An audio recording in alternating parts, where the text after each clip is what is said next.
স্লাইডটা দেখা যায় তো? স্লাইড দেখতে পাচ্ছ সবাই? জি স্যার, দেখা যাচ্ছে স্যার। ঠিক আছে, তাহলে আমরা শুরু করি।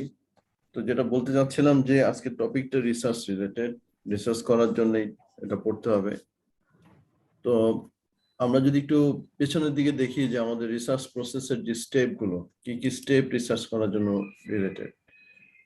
প্রথম হচ্ছে problem identification, literature review, then setting research question, hypothesis and objectives, then choosing study design. তো এই যে প্রবলেম আইডেন্টিফিকেশন থেকে স্টাডি ডিজাইন যে চুজ করবা, এই জায়গা পর্যন্ত মোটামুটি একটা ধারণা আমাদের চলে আসছে। যেমন আমরা একটা আরবান সোসাইটির মধ্যে আমরা দেখলাম যে হাইপারটেনশন একটা হেলথ প্রবলেম, তাহলে এটা একটা প্রবলেম আইডেন্টিফাই হলো। এবং এই হাইপারটেনশন পেশেন্ট গুলো আরবান সোসাইটিতে কেন বেশি, এটা নিয়ে যদি আমরা রিসার্চ করতে চাই তাহলে আমাদেরকে এটা নিয়ে একটা জ্ঞান অর্জন করতে হবে, লিটারেচার রিভিউ করতে হবে। তারপর একটা হাইপোথিসিস ডেভেলপ করতে হবে অথবা রিসার্চ কোশ্চেন ডেভেলপ করতে হবে, অবজেক্টিভ সেট করতে হবে। এরপর স্টাডি ডিজাইন চুজ করতে হবে, যে সেটাও কিন্তু আমরা এপিডেমিওলজি থেকে, স্টাডি ডিজাইন থেকে আমরা সেগুলো জানতে পারছি যে স্টাডির বিভিন্ন ডিজাইন আছে। এর পরের স্টেপ গুলো deciding sample size, sampling technique, data collection, data processing, analysis, এই জায়গাগুলোকে বুঝতে হলে আমার বায়োস্ট্যাটিস্টিক্স লাগবে। তাহলে আমাদের রিসার্চ করতে গেলে এপিডেমিওলজি লাগে, বায়োস্ট্যাটিস্টিক্স লাগে। তো এপিডেমিওলজি আমরা এটা পড়ে মোটামুটি বিস্তারিতই বলবো আমি, যে তোমাদের জন্য যা দরকার তার চেয়ে যথেষ্ট পরিমাণ এখানে আমি লেকচার ইনক্লুড করার চেষ্টা করছি, যাতে একটা আইডিয়া ডেভেলপ করা, একটা ভালো কনসেপশন চলে আসে। এরপরে আছে তোমার এই আজকে যেটা বায়োস্ট্যাটিস্টিক্স। তো এই বায়োস্ট্যাটিস্টিক্স এর এইটা আমরা যখন এখন আমরা আলোচনায় নিয়ে আসবো, এই বায়োস্ট্যাটিস্টিক্স পড়লে এটা শেষ হওয়ার পরে আমি আশা করি যে এই স্টেপগুলো তোমরা মোটামুটি একটা ভালো কন্ট্রিবিউশন করতে পারবে এই স্টেপগুলো ডেভেলপ করার জন্য। তাহলে সেজন্য আমাদের বায়োস্ট্যাটিস্টিক্স জানা দরকার।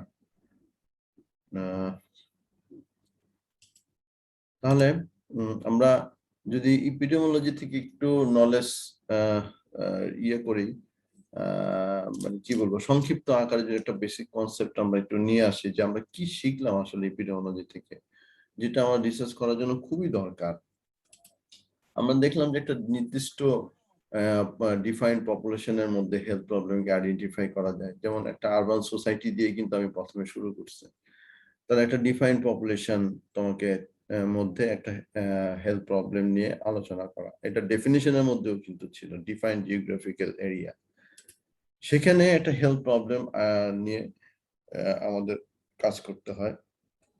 তারপর এই হেলথ প্রবলেমের ফ্রিকোয়েন্সি, ডিস্ট্রিবিউশন, ডিটারমিনেন্টস, এগুলো খুঁজতে হয়। এগুলো কিন্তু ডেফিনিশনে কিন্তু ফোকাস করা আছে, যে তাহলে আমাদের ফ্রিকোয়েন্সি, ডিস্ট্রিবিউশন, ডিটারমিনেন্টস এগুলো আমাদেরকে বের করতে হবে। এবং সেটা আমরা কম্পোনেন্টস অফ এপিডেমিওলজির মধ্যেও দেখতে পাই, frequency, distribution, determinants of the health problem. এটা আমাদেরকে বের করার জন্যই আমাদের পরবর্তী বিস্তারিত আলোচনা কিন্তু এইগুলোকে ফোকাস করেই ছিল। এই তিনটা কম্পোনেন্টকে ফোকাস করেই কিন্তু পরবর্তী বিস্তারিত আলোচনা ছিল। তা এখন এখান থেকে আমরা যদি আরেকটু দেখি যে ফ্রিকোয়েন্সি, আচ্ছা সরি, এখান থেকে যদি আরেকটু দেখি উপরের দিকে, যে ডিফাইন্ড পপুলেশনের মধ্যে আমাদের নিশ্চয়ই ছবিগুলোর কথা মনে আছে, একটা আরবান সোসাইটিতে যারা ফিজিক্যালি ইনঅ্যাক্টিভ থাকে এবং এই ধরনের আনহেলদি লাইফস্টাইল এবং ফুড হ্যাবিট যারা ইয়ে করে, তাদের দেখা যায় পরবর্তীতে এরকম অবিসিটি ডেভেলপ করে, হেলথ প্রবলেম ডেভেলপ করে, তারপর ধীরে ধীরে হাইপারটেনশন ডেভেলপ করে।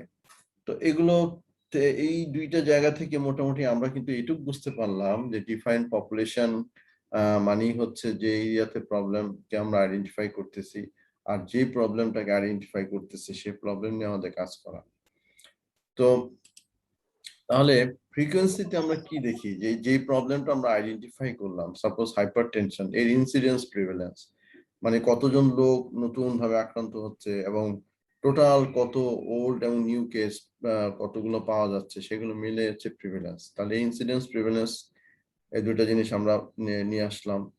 আচ্ছা, তারপর আমাকে ওই হেলথ প্রবলেমের, যদি হাইপারটেনশনটা হেলথ প্রবলেম হয়, সেই হেলথ প্রবলেমের distribution in the defined population, distribution by time, place, person, অর্থাৎ কোন সময়টাতে হচ্ছে, এটা কি একটা নির্দিষ্ট সময় হয় বছরের, না সারা বছর ধরেই পাওয়া যায়? যেমন হাইপারটেনশন আমরা সারা বছর ধরেই আমরা পাই।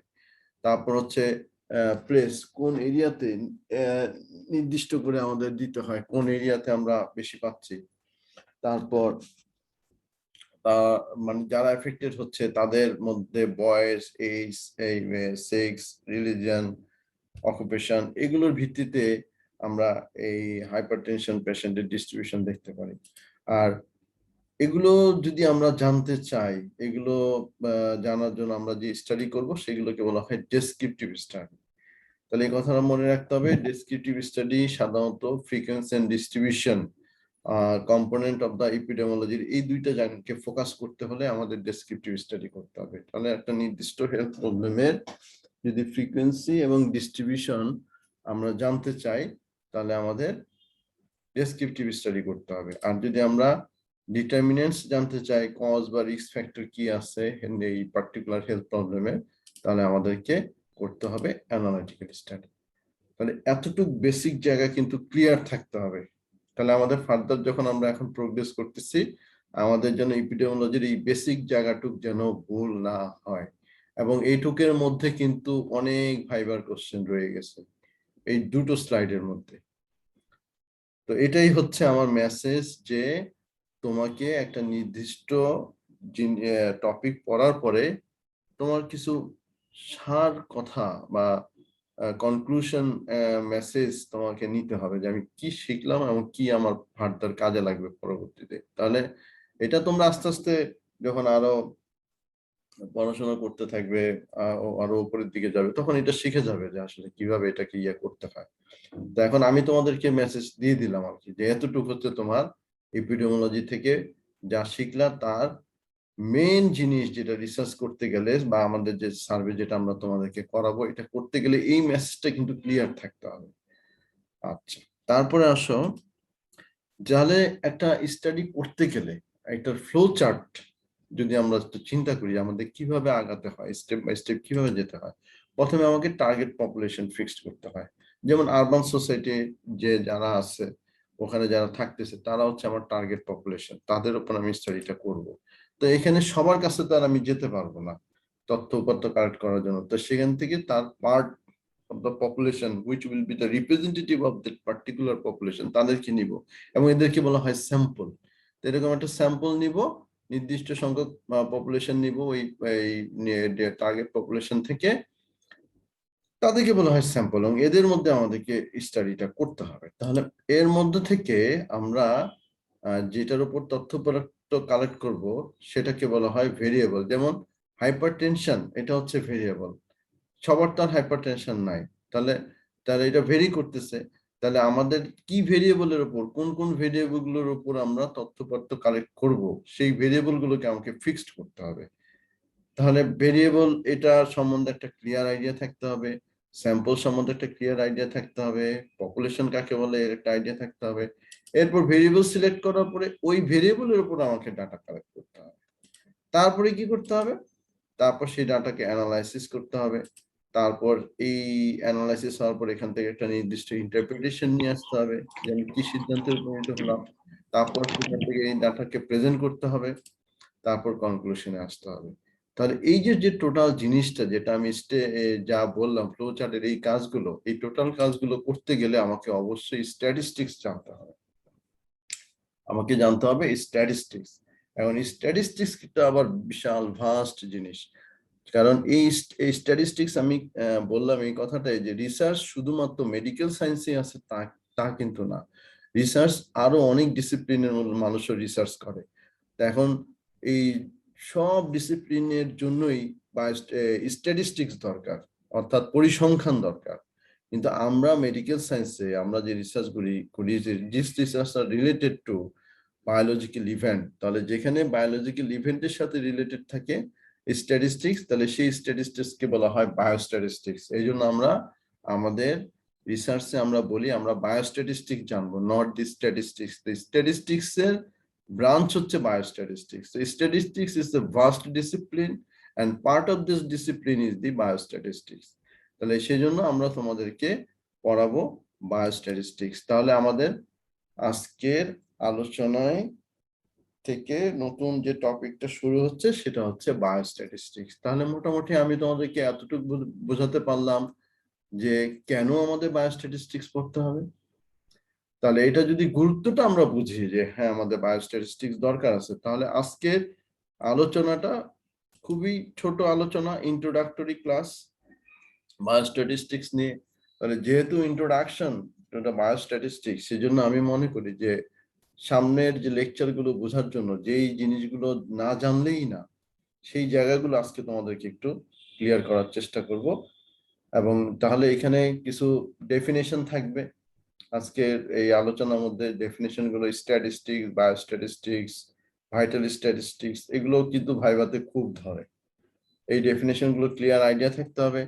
আর কিছু কমন টার্মিনোলজি আছে, স্ট্যাটিস্টিক্যাল টার্মিনোলজি বলে, সেগুলো population, sample, variable, data analysis, এই জায়গাগুলোকে ক্লিয়ার বুঝতে হবে। যখন এই টার্মগুলো ব্যবহার করব, তুমি যদি তখন এটাগুলো ক্লিয়ার না বুঝো, তাহলে তো সেই তুমি আর কোরিলেট করতে পারবে না, বা সামনের ক্লাসগুলোতে কোরিলেট করতে খুব মুশকিল হবে। তারপর স্ট্যাটিস্টিক্স এর আবার টাইপস আছে, সেই টাইপস গুলো নিয়ে আবার একটু আলোচনা করা। তো এই হচ্ছে আজকের আলোচনার মানে মূল বিষয়বস্তু আজকের বায়োস্ট্যাটিস্টিক্স ইন্ট্রোডাক্টরি ক্লাসে। তাহলে আমরা একটু ধীরে ধীরে এখন প্রোগ্রেস হই। প্রথমে হচ্ছে তিনটা definition: statistics, biostatistics and vital statistics. তাহলে স্ট্যাটিস্টিক্সটা কি?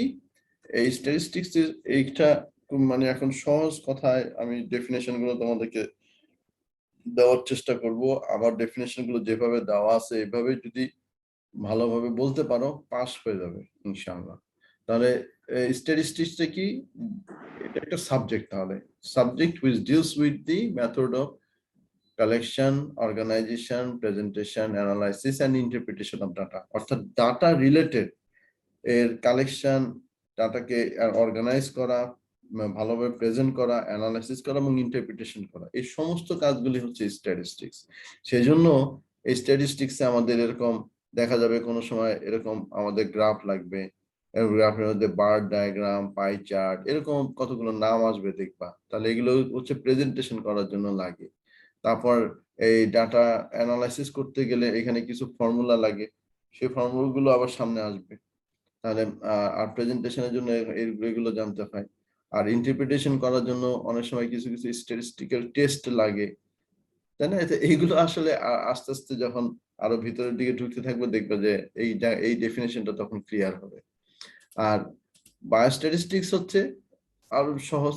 স্ট্যাটিস্টিক্সটা যেটা ডেফিনেশনটা তুমি শিখলা, এই ডেফিনেশনটাই যে এটা যদি বায়োলজিক্যাল ইভেন্টের সাথে তুমি অ্যাপ্লাই করো, তাহলে সেগুলো কি বায়োলজিক্যাল ইভেন্ট, যেমন বার্থ, মরবিডিটি, মর্টালিটি, এরকম ইভেন্ট রিলেটেড যদি স্টাডি হয়, সেই স্টাডির জন্য যে স্ট্যাটিস্টিক্সটা তুমি অ্যাপ্লাই করতেছো সেটাই হয়ে যাচ্ছে বায়োস্ট্যাটিস্টিক্স। তাহলে আমাদের মেন ফোকাস গুলো কিন্তু এই জায়গা নিয়ে, কারণ আমরা এই জায়গাগুলোকে আমরা ফোকাস করি, মর্টালিটি, মরবিডিটি, বার্থ, এগুলোকে ফোকাস করেই কিন্তু ম্যাক্সিমাম রিসার্চ রিলেটেড থাকে।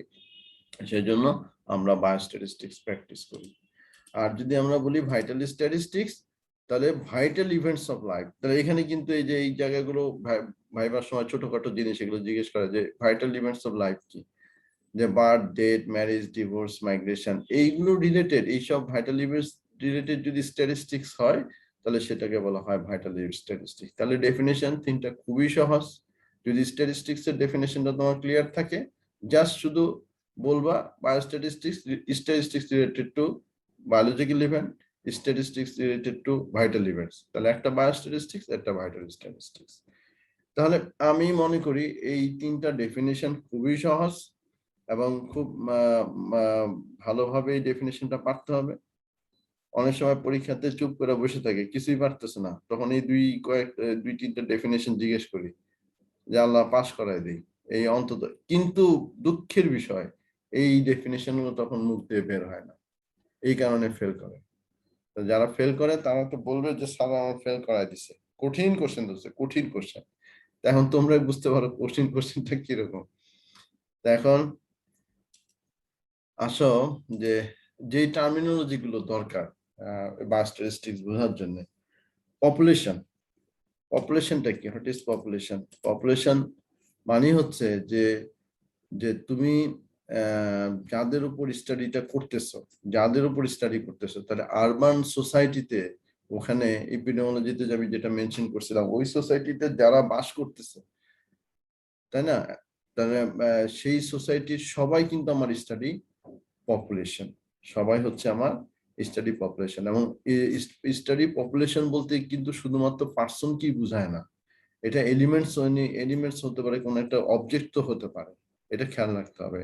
এখানে পপুলেশন মানে কিন্তু সবসময় পার্সন না। যেমন আমরা একটা নির্দিষ্ট কান্ট্রির পপুলেশন বলতে কিন্তু বুঝি পার্সন, কিন্তু এখানে study population not always not the person, it may be the elements, any elements or any objects also.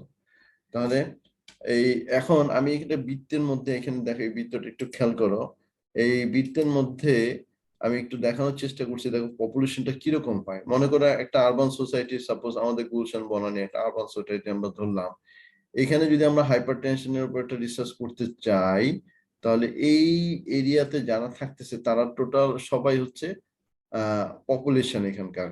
হ্যাঁ, এখন টার্গেট পপুলেশন হলো এই এরিয়াগুলোতে, মনে করো বয়স্ক লোক আছে, ইয়াং আছে, বাচ্চাও আছে, তো সবাই তো আর আমার স্টাডির জন্য টার্গেট পিপল না। টার্গেট পপুলেশন হচ্ছে তারা যাদের বয়স 40-র উপর আছে, তাদেরকে আমরা নিব। তাহলে টার্গেট পপুলেশন কতগুলো আছে, অর্থাৎ 40 অ্যাবাভ পার্সন কত আছে, সেটা হচ্ছে টার্গেট পপুলেশন। এবং এবং এই স্যাম্পলিং ক্রাইটেরিয়ার মধ্যে যারা পড়ে, যাদের মধ্যে থেকে স্যাম্পল নেওয়া সম্ভব। আর এই এই টার্গেট পপুলেশনের মধ্যে সবাই, সবার কাছে কিন্তু আবার আমার অ্যাক্সেস করা সম্ভব না, অর্থাৎ আমি হয়তো যেতে পারতেছি না। তাহলে রিসার্চারের অ্যাক্সেসেবল বা অ্যাভেলেবল যারা রিসার্চারের, তারা হচ্ছে অ্যাক্সেসেবল পপুলেশন। যেমন আমি, দেখা গেল যে পুরো গুলশান বনানী আমার ঘোরা সম্ভব না, আমি যে এরিয়াতে থাকতেছি, যেই কমিউনিটির মানে যে ওয়ার্ডে থাকতেছি আমি, সেখানে আশেপাশে কয়েকটা ওয়ার্ড নিয়ে আমি করতে চাই। তাহলে এই ওয়ার্ডের আশেপাশে যে লোকগুলো, তারা হচ্ছে আমার অ্যাক্সেসিবল পপুলেশন। ঠিক আছে, তাহলে এই পপুলেশনের মধ্যে থেকে আমরা এইটা কিন্তু ক্লিয়ার থাকতে হবে, what is target population, what is accessible population. আর এই অ্যাক্সেসিবল পপুলেশনের থেকে রিসার্চার কি করে, এই অ্যাক্সেসিবল পপুলেশনের থেকেই যাদেরকে ডাটা কালেকশন করার জন্য ইনক্লুড করে, তারাই হয়ে যায় স্যাম্পল। আর এই স্যাম্পলের মধ্যে ইন্ডিভিজুয়াল প্রত্যেকে যারা তথ্যপত্র দিচ্ছে, তাদেরকে বলা হয় সাবজেক্ট, রিসার্চ পার্টিসিপেন্ট অর ইনফরম্যান্ট। তাহলে এই জায়গাটা নিশ্চয় একটু ক্লিয়ার হলো। তাহলে আমরা পপুলেশন বলতে বুঝি যে enter group of people from which sample is collected. তাহলে এই পপুলেশন থেকে আমার আসতেছে স্যাম্পল। তাহলে পরবর্তীতে দেখো স্যাম্পলের ডেফিনেশনটা কিন্তু এখন ক্লিয়ার হয়ে যাচ্ছে। স্যার, হ্যালো স্যার ওই অ্যাক্সেসিবল পপুলেশন আর স্যাম্পলের মধ্যে ডিফারেন্সটা একটু আবার বলতেন। আচ্ছা, আমার মনে হয়, আচ্ছা ঠিক আছে, আমি এবার বলে দিচ্ছি, কিন্তু যদি কোনো কোশ্চেন থাকে নোট করে রাখবা, ক্লাসটা শেষে আমি বলবো। হ্যাঁ, কারণ টাইমটা একটু লিমিটেড তো। আচ্ছা, আমি বলতেছি,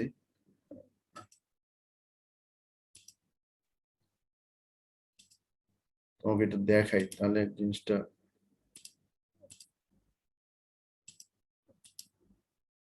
বলতেছিলাম যে ডিস্টার্ব হচ্ছে কেন?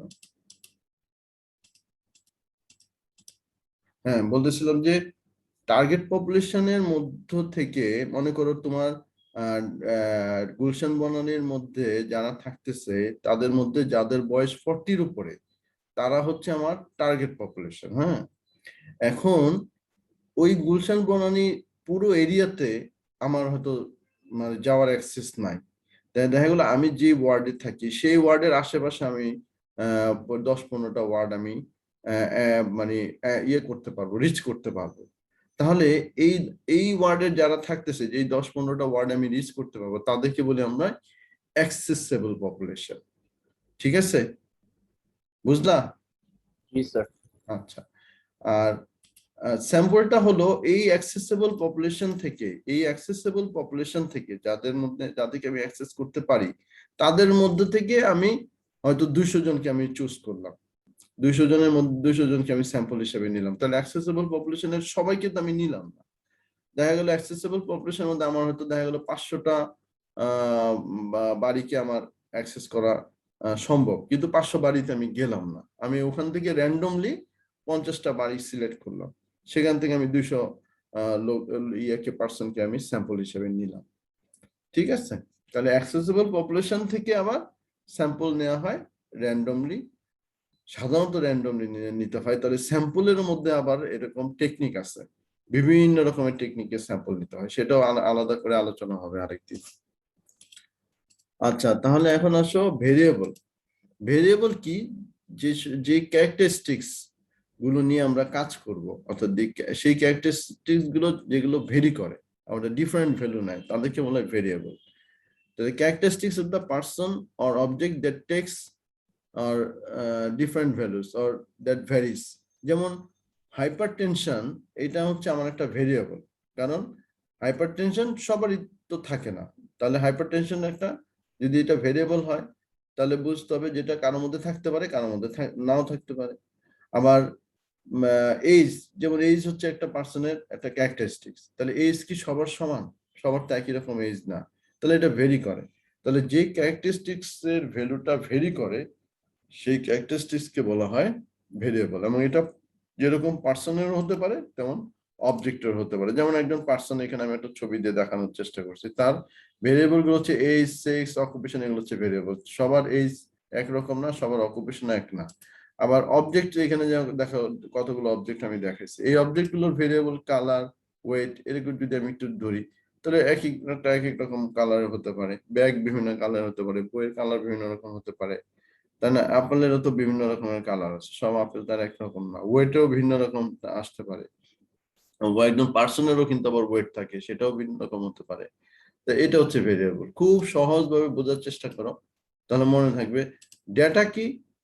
তাহলে এই যে ভেরিয়েবল, এই ভেরিয়েবল থেকে যে ভ্যালুগুলো আমি পাবো, সেই ভেরিয়েবল গুলোর যদি সেট অফ ভেরিয়েবল যদি আমি চিন্তা করি, তাহলে সেটা হয়ে যায় ডেটা। যেমন আমি 10 জন পার্সন নিলাম, 8 জন পার্সন নিলাম, এই 8 জন পার্সনের এইজ আমি নিব, ইয়ার্স, এইজ ইন ইয়ার্স, মানে ওই পূর্ণ সংখ্যায় এইজে আমি নিব তাদের 8 জনের বয়সটা। তাহলে দেখা গেল কত, 8 জনের একটা বয়সের একটা সেট এখানে আমি পাইলাম। তাহলে এরকম ভেরিয়েবলটা হচ্ছে এইজ, ভ্যালুগুলো হচ্ছে এগুলো। এরকম 8টা পার্সনের ভ্যালুগুলোকে যদি আমি এইভাবে সাজাই, তাহলে এটা হয়ে যায় ডেটা। তো সেটা কি বলা হচ্ছে, the set of numerical values or figure recorded on variable, তাহলে এটা হচ্ছে ডেটা। ঠিক আছে, আচ্ছা, তারপরে আসো ডাটার পরে আসো অ্যানালাইসিস। অ্যানালাইসিসটা কি জিনিস? কিছুই না, এটা just process of organising, summarising, extracting information from the study subject. অর্থাৎ আমরা যখন ডাটা কালেক্ট করি, কালেক্ট করার পরে ডাটাকে এইভাবে প্রেজেন্ট করতে হয়। এখন প্রেজেন্ট করার পরে তারপর এখন আমাকে এগুলোর বিভিন্ন জায়গা ভালো করে দেখতে হবে। যেমন আমরা ক্রিকেট খেলার সময় গ্রাফ দেখলে কিন্তু আমরা বুঝতে পারি কে কত রান করলো কত ওভারের সময়, তাহলে এটা কিন্তু অ্যানালাইসিস। অ্যানালাইসিস হচ্ছে সেটাই, তুমি মনের মধ্যে দেখে, ছবিটা দেখে কিন্তু সাজাই ফেলতেছো কে কত করছে, কে কোন ওভারের সময় কত রান হয়েছে, এটা কিন্তু মানে মনের মধ্যে তখন একটা সিনারিও চলে আসে। তাহলে ঠিক এটাই হচ্ছে অ্যানালাইসিস। আর ইন্টারপ্রিটেশন হলো, এখন যখনই তুমি অ্যানালাইসিস করতে পারতেছো যে কোন ওভারে কে কত রান করছে, তখনই কিন্তু তুমি ইন্টারপ্রেট এটা দিচ্ছ কে ভালো খেলতেছে, তাই না? সে তখনই অ্যানালাইসিস এর পরে কিন্তু ইন্টারপ্রেট করা সম্ভব। এখন তোমাকে যদি আমি একটা গ্রাফ দিয়ে বলি, বলো তো এখানে কে সবচেয়ে ভালো খেলছে, তুমি কিন্তু প্রথমে দেখবা কত ওভারে কে কিরকম রান করছে, তাহলে এটা হচ্ছে তোমার অ্যানালাইসিস। আর তারপরে তুমি যেটা বলতেছো সেটা হচ্ছে ইন্টারপ্রিটেশন। তাহলে এরকম ইন্টারপ্রিটেশন করতে হলে এরকম বসে একটা আলোচনার সাপেক্ষে আমরা ভালো মন্দ সব দিক বিচার বিবেচনা করে রিসার্চ ওয়ার্ক, এরকম ডিসিশন মেকিং এ যেতে হয়। আচ্ছা, তাহলে স্ট্যাটিস্টিক কি? এই শব্দটা একটু খেয়াল করো, this is not statistics, this is statistic, S নাই কিন্তু, তাহলে স্ট্যাটিস্টিক্স আর statistic this is not the same, ঠিক আছে? তাহলে যদি স্যাম্পল থেকে আমরা যে সামারি ভ্যালুগুলো আমরা বের করে নিয়ে আসি, স্যাম্পল থেকে সামারি ভ্যালু, যেমন আমি 8জন মানুষের এজ নিলাম, 8জন মানুষের এজ নিলাম, এখানে 8টা ভ্যালু আসলো। এখন এই 8টা ভ্যালু থেকে যদি আমি বলি গড়ে এজ কত, গড় তো তোমরা জানো এভারেজ, তাই না? 8জনের বয়সকে যোগ করে 8 দিয়ে যদি ভাগ দেই তাহলে আমরা গড়টা বের হবে না? এটাকে বলা হয় মিন, এটাকে বলা হয় মিন। তাহলে এরকম 8জনের একটা স্যাম্পল থেকে আমি যদি মিন বের করি তাহলে এটাকে বলা হয় স্ট্যাটিস্টিক। তার মানে স্যাম্পল থেকে যে সামারি ভ্যালু আমরা ক্যালকুলেট করি তাদেরকে বলা হয় স্ট্যাটিস্টিক। এরকম স্যাম্পল মিন, তারপরে স্যাম্পল পপুলেশন, এই শব্দগুলো কিন্তু সামনে আস্তে আস্তে আসবে এবং এরকম গ্রাফের মধ্যে তোমাদেরকে হয়তো দেখানোর চেষ্টা করব। তাহলে এগুলো আস্তে আস্তে বুঝবা, তখন ভালো লাগবে যে আমরা আর্টিকেল, যে বিভিন্ন জার্নাল বের হয়, জার্নালের মধ্যে গ্রাফ দেওয়া থাকে, তখন এগুলো তুমি নিজেই ইন্টারপ্রেট করতে পারবা যে এটা কি টাইপের গ্রাফ। এখানে স্ট্যাটিস্টিকের ভ্যালু কোনটা, মিন, স্ট্যাটিস্টিক্যাল স্যাম্পল থেকে নিলে মিন। আবার সেই মিনটাই যদি আমি পপুলেশনের ক্ষেত্রে অ্যাপ্লাই করি তখন সেটাকে বলা হয় প্যারামিটার। তাহলে summary value of A variable that is computed from the population. এখন আমি স্যাম্পলের ক্ষেত্রে বলতেছি, স্যাম্পলের ক্ষেত্রে মিনকে বলতেছি স্ট্যাটিস্টিক, আর এই মিনটাই যদি পপুলেশন থেকে বের করা হয় তাহলে সেটাকে বলি প্যারামিটার। তাহলে একটু ক্লিয়ার করি, যেমন সাপোজ তোমরা একেএমসি 11 ব্যাচের তোমরা 130 স্টুডেন্ট সাপোজ মনে করে আসো। এখন এই 130 স্টুডেন্টের উপর আমি একটা রিসার্চ করতে চাই। এখন 130 স্টুডেন্টের সবার মধ্য থেকে যদি আমি তথ্যপত্র নিই এবং সবাইকে ইনক্লুড করে যদি আমি কাজটা করতে থাকি যে তোমাদের মধ্যে এভারেজ ওয়েট কেমন, সবার ওয়েট নিলাম, সবার ওয়েট নিয়ে এভারেজ ওয়েট বের করলাম, তাহলে এই যে এভারেজ ওয়েটটা বের করলাম, তোমরা সবাই হচ্ছে আমার স্টাডির পপুলেশন, এবং এই পপুলেশনের মধ্য থেকেই আমি যে মিন ওয়েটটা বের করলাম এটাকে তখন আমি বলবো প্যারামিটার।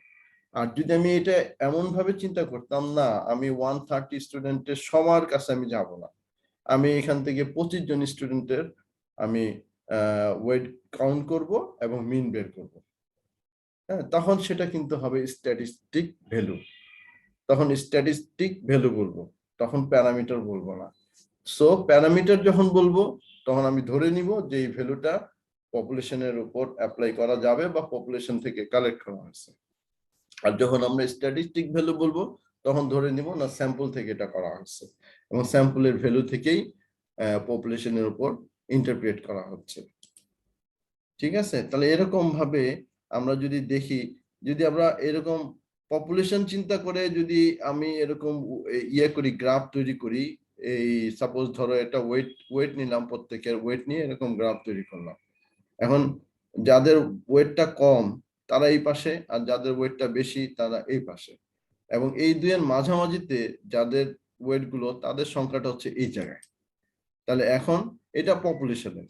আর যদি স্যাম্পল নিয়ে করি দেখা গেল স্যাম্পলেরটা হচ্ছে এরকম, এখানে মিনটা, পপুলেশনের মিনটা একটু ডিফারেন্স আছে, একই রকম হচ্ছে না, কাছাকাছি আছে, তখন আমরা সাধারণত স্যাম্পল থেকে যে ইন্টারপ্রিটেশন গুলো করা হয় পপুলেশনের গুলো 100% অ্যাকুরেট না হলেও কাছাকাছি থাকে, তার ভিত্তিতেই কিন্তু আমরা ইন্টারপ্রিটেশনটা দিই। তাহলে পপুলেশনের যে মিন, সেই মিনকে প্রকাশ করা হয় মিউ দ্বারা, আর স্যাম্পলের মিনকে প্রকাশ করা হয় এক্স বার দ্বারা। এগুলো চিহ্নগুলো সামনে আসবে, এখানে এই চিহ্নটা দেখে রাখো, এটাকে বলে মিন। এই মিন দিয়ে সাধারণ এই মিউ বলা হয় এবং মিউ দিয়ে পপুলেশনের মিনকে বোঝানো হয়, এবং পপুলেশনের থেকে যে অ্যাভারেজ ভ্যালুগুলো কালেক্ট করা, সামারি ভ্যালুগুলো বের করা হয় তাদেরকে বলা হয় প্যারামিটার। এখন স্ট্যাটিস্টিক্স যে যে ব্যাপারটা বললাম, যে আমরা এই যে যত স্ট্যাটিস্টিক্স তোমাদেরকে পড়াবো বা আলোচনা করব, যেগুলো রিসার্চের ডাটা অ্যানালাইসিসের জন্য কাজে লাগবে, সেগুলোকে দুই ভাগে ভাগ করা হয়। একটা হচ্ছে ডেসক্রিপটিভ স্ট্যাটিস্টিক্স আর একটা হচ্ছে ইনফারেন্সিয়াল স্ট্যাটিস্টিক্স। তাহলে ডেসক্রিপটিভ স্ট্যাটিস্টিক্স কোনগুলো? যেই স্ট্যাটিস্টিক্সের যেই অপশনগুলো data organisation, summarising, displaying and describing data এগুলোর জন্য ব্যবহৃত হয় সেগুলোকে বলা হয় ডেসক্রিপটিভ স্ট্যাটিস্টিক, যেমন measures of central tendency, measures of dispersion. তো এগুলো আসবে সামনে, ভয় পাওয়ার কোনো কারণ নেই, এগুলো আমি পড়াবো, আমি ক্লিয়ার করে দেবো। মেজার্স অফ সেন্ট্রাল টেন্ডেন্সি এইগুলোর মধ্যে হচ্ছে মিন, মিডিয়ান, মোড, এরকম 3 রকমের 3টা নাম আসলো। তার মধ্যে মিনটা কিন্তু অলরেডি বলে দিলাম, মিডিয়ান, মোড এগুলো সামনে বলবো।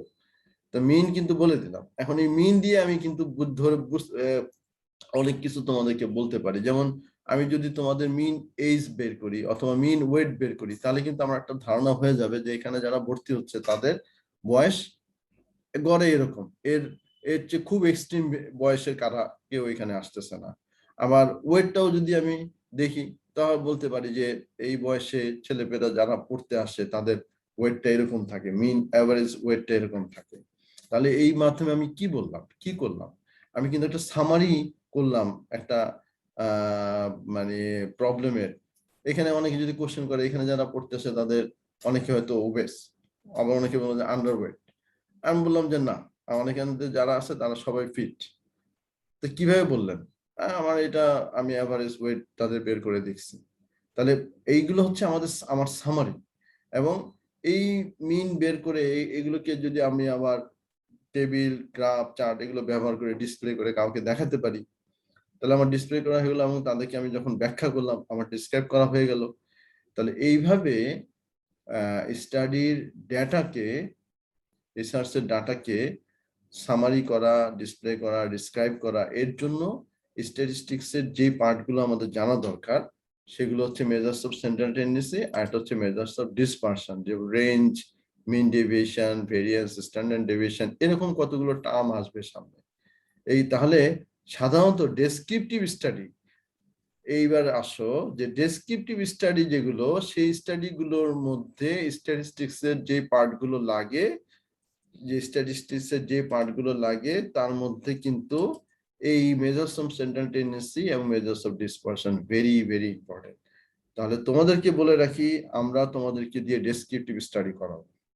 তাহলে ডেসক্রিপটিভ স্টাডি করতে হলে স্ট্যাটিস্টিক্সের এই 2টা জায়গা তোমাদেরকে খুব ক্লিয়ার থাকতে হবে। Measures of central tendency, measures of dispersion ভালো করে বুঝতে হবে। এবং এখানে কিছু কিছু অঙ্ক থাকে, এগুলোকে সমাধান করতে হয়। এই পরীক্ষাতেও রিটেনেও থাকে অঙ্ক, সেজন্য descriptive statistics very very important for you. এবং আমরা তোমাদেরকে বেশি কঠিন কিছু পড়াবো না, এই 2টা জায়গায় তোমাদেরকে ফোকাস করাবো। তাহলে কঠিন জায়গা কোনগুলো? কঠিন জায়গা হচ্ছে তোমাদের জন্য একটু কঠিনই বলবো, কারণ আন্ডার গ্রাজুয়েট লেভেলে আমরা ইনফারেন্সিয়াল স্ট্যাটিস্টিক্সে বেশি একটা যাই না। ইনফারেন্সিয়াল স্ট্যাটিস্টিক্স হচ্ছে যে স্ট্যাটিস্টিক্সের কিছু কিছু টপিক থাকে যেগুলোর মাধ্যমে আমরা রিসার্চের কনক্লুশন বা ইনফারেন্স ড্র করা বা অ্যানালাইটিক্যাল স্টাডির ক্ষেত্রে অ্যানালাইসিস করে কজ, রিস্ক ফ্যাক্টর এগুলোর সম্বন্ধে বিভিন্ন কনক্লুশন ড্র করা, এগুলোর ক্ষেত্রে কিন্তু এই যে ইনফারেন্সিয়াল স্ট্যাটিস্টিক্স একটা বিশাল ভূমিকা আছে। তো সেগুলোর মধ্যে আবার কিছু আছে বেসিক ইনফারেন্সিয়াল স্ট্যাটিস্টিক্স, যেমন P value, level of significance, standard error, confidence interval, এগুলো জানতে হয়। আর কিছু আছে একটু অ্যাডভান্স, যেমন টেস্ট অফ সিগনিফিকেন্স, বিভিন্ন রকম টেস্ট আছে, জেড টেস্ট, টি টেস্ট, কাই স্কোয়ার টেস্ট। তো তোমাদের জন্য আমি মনে করি পরীক্ষার জন্য খালি এতটুকু যদি নাম বলতে পারো, আমি তোমাকে মোর দেন 70% নাম্বার দিব। যদি বলতে পারো যে ইনফারেন্সিয়াল স্ট্যাটিস্টিক্স এর মধ্যে কি আছে, ভিতরে আর জিজ্ঞেস করবো না, এবং এক্সটার্নালও যদি জিজ্ঞেস করে এতটুকু যদি বলতে পারো, I can recommend for you যে মোর দেন 75% মার্কস আমি রিকমেন্ড করবো, যদি এগুলো বলতে পারো। তো যাই হোক, এগুলো তোমাদের জন্য খুব অ্যাডভান্স, এগুলো আমি বলে রাখলাম, কারণ সবাই সমান না, অনেকে আমি ভালো নাম্বার দিতে চাইবো, এটাই স্বাভাবিক। তো আমাদের এখানে কিন্তু ভাইভাতে এবার অনেকেই ভালো নাম্বার পাইছে, যদিও অনার্স হয় নাই, কারণ অনার্সের কতগুলো বিষয় থাকে, শুধুমাত্র ভাইবার উপর ডিপেন্ড করে না, রিটেনের উপর ডিপেন্ড করে। তো আমি সব ক্ষেত্রে চাই একটা ভালো কোয়ালিটি মেনটেন করতে। তা এবং কিছু জিনিস আমাদের উপর যেরকম থাকে, কিছু জিনিস তোমাদের উপরও থাকে। আমাদের উপর থাকে আমরা তোমাদেরকে সারা বছর ভালো করে পড়াবো, এটা আমার দায়িত্ব মনে করি। কিন্তু কিছু জিনিস থাকে পরীক্ষায় প্রিপারেশনের জন্য, সেটা তোমার উপর থাকে। এখন রিটেনে তোমাদেরকে বারবার বলা হয় রিটেন জোর দিতে হবে, রিটেন ভালো করে পড়তে হবে, সব সাবজেক্ট কিন্তু একরকম না। এক সাবজেক্টে অনার্স হলো আরেক সাবজেক্টে হলো না, তো এটা তো সব সাবজেক্ট একরকম না। এখন আমার সাবজেক্টে যেরকম ভাবে ভাইভাতে ভালো করতে হবে সেরকম ভাবে রিটেনও ভালো করতে হবে। এখন রিটেন ভালো না হলে শুধু ভাইবার নাম্বার দিতে হবে না। ভাইভাতে 2টা মার্কস ছিল, ভালো মার্কস ছিল ভাইভাতে, ভাইভাতে অনার্স ছিল, রিটেনের জন্য হয়তো হয়নি। তো কিন্তু আমি আশা করি তোমাদের কাছে হয়তো অনার্স হবে যদি তোমরা রিটেনও ভালো করো। ভাইভাতে যারা ভালো করবে অনার্স দেওয়া যায় তাদেরকে আমি অবশ্যই দিব। কিন্তু আমার কথা হলো যে অবশ্যই তোমার অনার্স তুমি নিজের যোগ্যতায় তুমি নিবা। এটা তোমার তোমার ক্রেডিট তোমারটা নিজেই অর্জন করে নিতে হবে। পরবর্তীতে যখন ভবিষ্যতে যখন আরো উপরের দিকে যাবা তখন বুঝবা যে না আতিক স্যার ঠিকই বলছে, কিছু শিখছি বা কিছু কাজে লাগছে। কারণ পড়া তো এখানেই শেষ না, পড়া তো আরো পড়তে হবে। তো এই হচ্ছে তোমাদের ইন্ট্রোডাক্টরি ক্লাসের মোটামুটি এই আলোচনা ছিল। তো আমি তাহলে যদি সামারি করি আজকে ক্লাসে, তাহলে আমি যেটা বলতে চাই যে সেটা হচ্ছে যে বায়োস্ট্যাটিস্টিক্স এটা রিসার্চ করার জন্য তোমাদের একটা সাবজেক্ট হিসেবে নিতে হবে, এবং বায়োস্ট্যাটিস্টিক্স কে ইপিডেমিওলজির সাথে কোরিলেট করতে হবে। তারপর বায়োস্ট্যাটিস্টিক্স এর যে বেসিক টার্মিনোলজি গুলি বললাম এগুলোকে ভালো করে বুঝতে হবে, এবং এর মাধ্যমে কিন্তু ধীরে ধীরে সামনের টপিক গুলোকে তোমার কোরিলেট করতে হবে।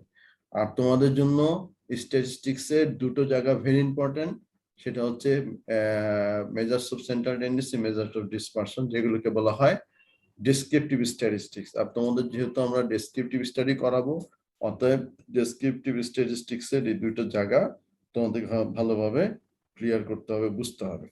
আর ওই 2টো জায়গাতে যাওয়ার আগে আমরা তোমাদেরকে যে টার্মিনোলজি গুলি বললাম সেগুলো আবার একটু বিস্তারিত আলোচনা আস্তে আস্তে হবে। যেমন ভেরিয়েবল, এগুলো সম্বন্ধে একটু ডিটেলস জানতে হবে। তারপর ডেটা, এগুলো সম্বন্ধে ডিটেলস জানতে হবে, এগুলোর আরো পড়া আছে। তারপর তারপর হচ্ছে ডাটা প্রেজেন্টেশন। তো এই জায়গাগুলোকে আস্তে আস্তে ক্লিয়ার করতে হবে। এগুলো হওয়ার পরেই আমরা measures of central tendency, measures of dispersion পড়াবো। এরপর যদি সময় থাকে আমি ইনফারেন্সিয়াল স্ট্যাটিস্টিক্স নিয়ে একটু আলোচনা করব। আর যদি সময় না পাই তাহলে নেক্সট টপিকে চলে যাব। এরপর পরীক্ষার আগে যদি সম্ভব হয় দেখব। আচ্ছা, তো সবাইকে ধন্যবাদ। এখন যদি কারো কোনো কোশ্চেন থাকে বলো। কারো কোনো কোশ্চেন আছে? কারো কোনো কোশ্চেন থাকলে বলো।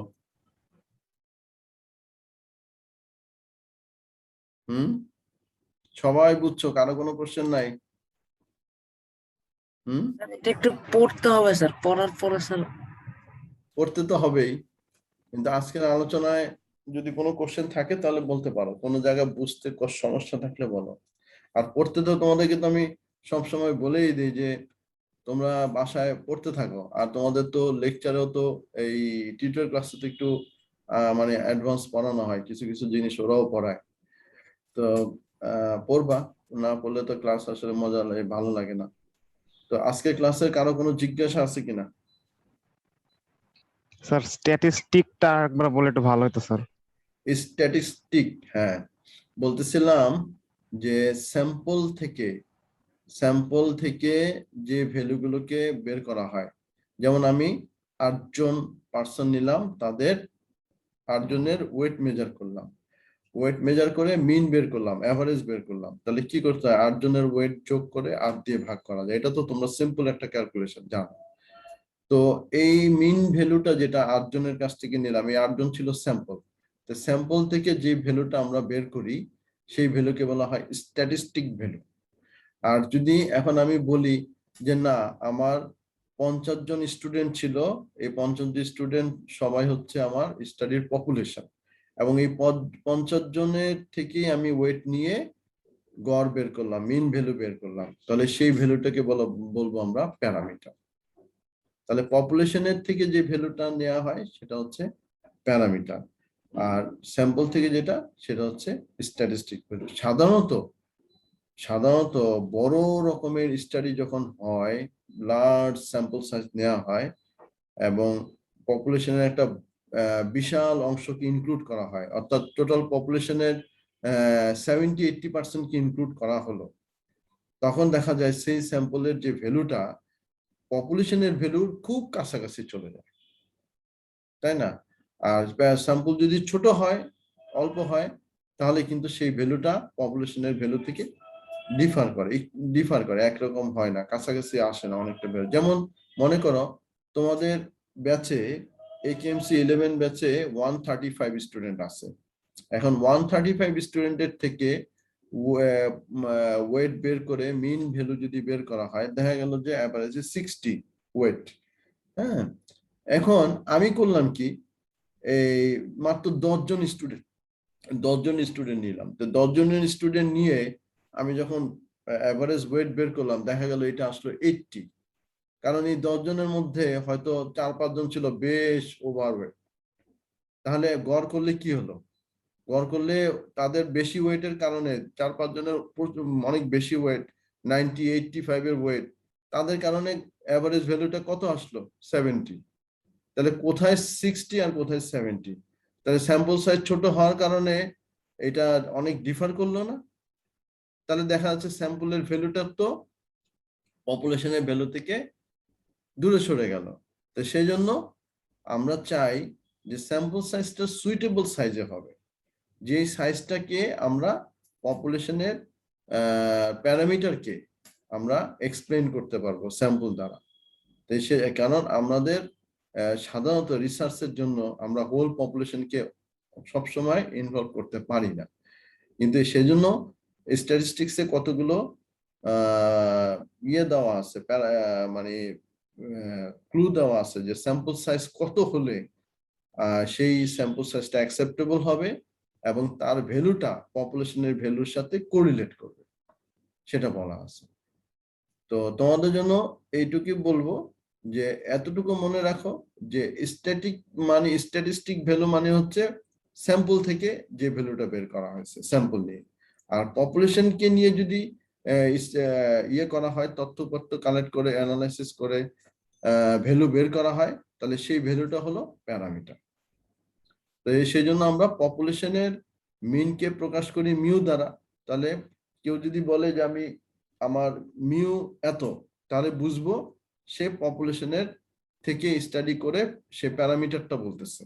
আর কেউ যদি বলে এক্স বার এত, তার মানে সে স্যাম্পল থেকে ভ্যালু কালেক্ট করছে সেটা বলতেছে।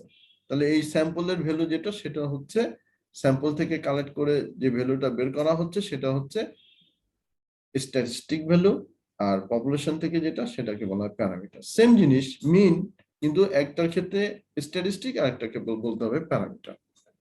সহজ ভাষায় বলো। এরপরে কারো কোনো কোশ্চেন? তোমার ক্লিয়ার হয়েছে আরবাস?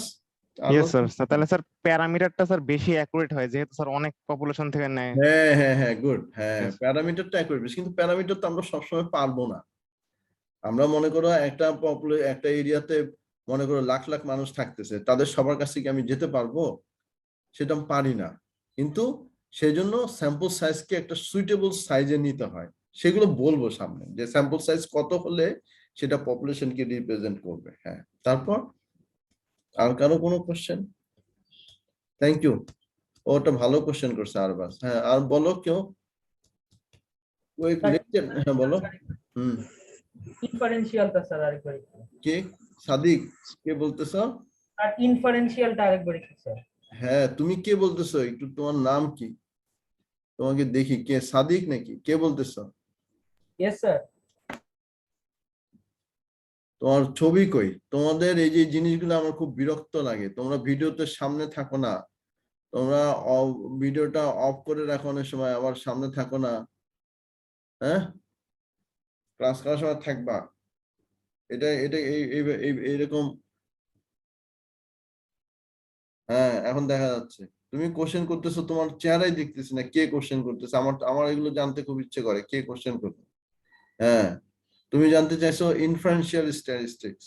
ইনফারেন্সিয়াল স্ট্যাটিস্টিক্স হলো সাধারণত আমরা স্টাডির মধ্যে দেখলাম যে descriptive study, analytic study, broadly দুই ধরনের স্টাডি দেখে আসছি না এপিডেমিওলজিতে, মনে আছে?